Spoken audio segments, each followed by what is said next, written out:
for today's video, Kawasaki Bajaj C200 nagkaroon ng tunog ang kanyang makina. Ang hatol ay connecting rod. Kaya biyakin natin ang kanyang makina guys para makita natin ang actual na tunog ng kanyang crankshaft at saka connecting rod. So ito na yung kanyang mga pisa-pisa. At check natin ang kanyang side play. So yan guys, confirm nga ang laki ng side play ng kanyang connecting rod. Biyakin natin ang kanyang crankshaft para ma-actual natin ang tunog ng kanyang connecting rod guys. So sound check muna tayo.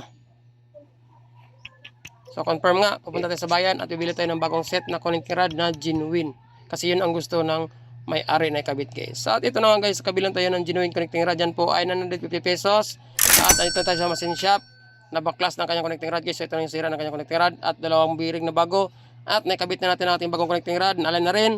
Balik tayo sa ating shop para i-assemble natin. So andito na guys, nakabit na natin ang kanyang transmission. Kabitan natin ang kanyang buong crankshaft assembly para sa pinali ng ating trabaho. Balik natin lahat ng lawat at balik para mapaandar natin. Yun lang guys, right side.